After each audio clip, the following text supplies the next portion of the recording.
film beredar kesenian kayak teater, kayaknya juga seperti teater itu juga kena beredar Pak.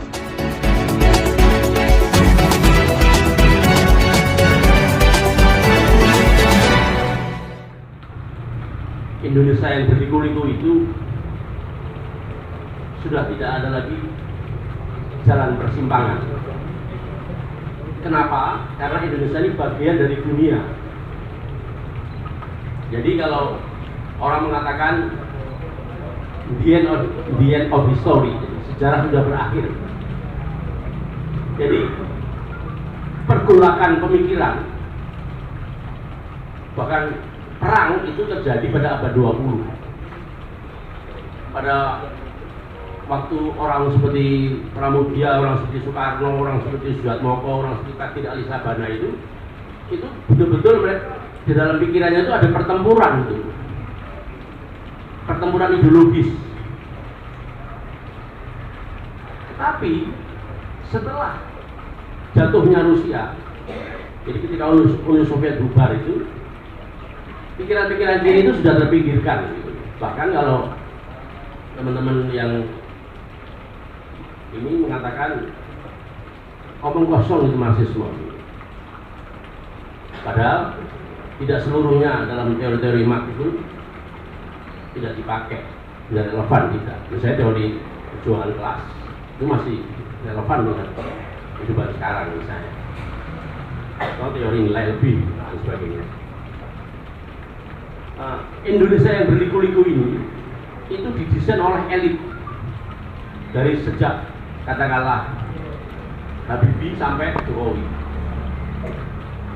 Nah itu sudah betul-betul Indonesia ada dalam yang disebut dengan demokrasi liberal dan ekonomi kapitalistik.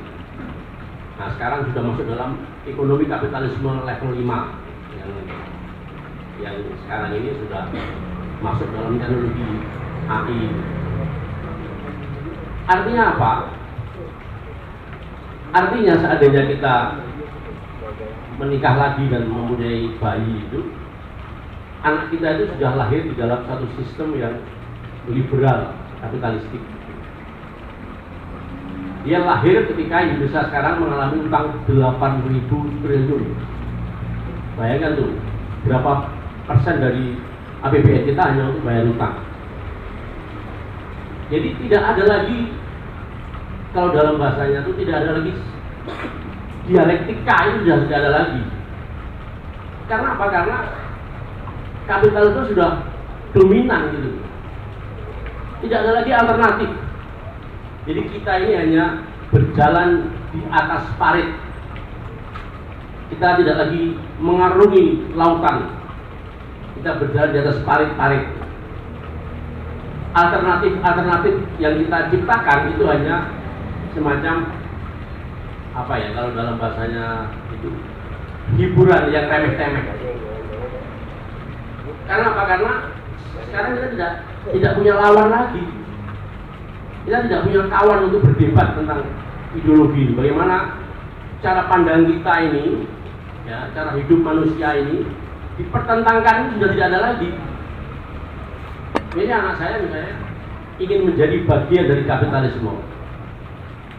Saya tidak ingin seperti ayah, berjuang, masuk penjara, yang nyaris itu sia-sia ini. Yang nyaris sia-sia ini.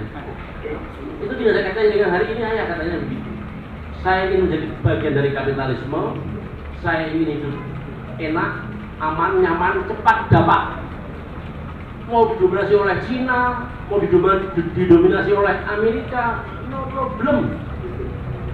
Karena bukan itu yang ada dalam pikiran saya. Itu generasi Z, generasi milenial, pikirannya seperti itu, simple, tidak rumit seperti kita, tidak rumit seperti orang-orang yang mengalami proses pengendapan ideologis itu tidak ini.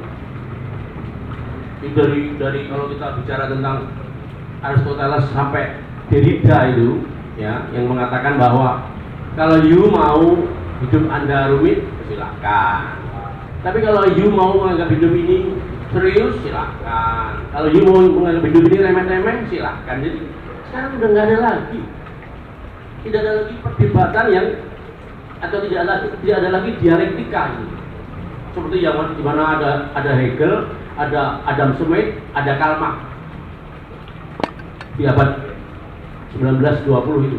Itu sudah tidak ada lagi. Hidup kita sudah berbeda. Jadi kalau 100 tahun yang lalu bagaimana dominasi agama itu masih kuat itu. Barangkali 100 tahun yang akan datang orang sudah tidak mengenal lagi surga dan neraka. Mungkin kata-kata surga dan neraka itu sudah tidak ada. Nah ini kenapa? Kenapa? Karena elit kita mendesain itu. Elit kita tidak mau capek. Mau Prabowo, mau Ganjar, mau Anies, tidak akan mau capek. Terus pokoknya yang saya katakan itu kalau kita menikah lagi, Mas Dimas ya. Kalau kita menikah lagi dan kita punya baby, nah itu ide besar tidak ada dalam persimpangan sejarah, tetapi lika-likunya itu. Dalam perspektif Jawa ya, ini karena saya orang Jogja ya, itu ada 3 tahap. Yaitu tahap itu pertama itu temu kangen. Jadi saya sama Mas Dimas ini sudah berapa tahun ya ketemu secara fisik ya. Saya tiba-tiba ketemu sama Mas Yudo itu, kok sepertinya ini teman lama ini. Ya, karena saya belum pernah ketemu tapi kok sama. Artinya mungkin keresahannya sama, pikirannya sama, rasanya.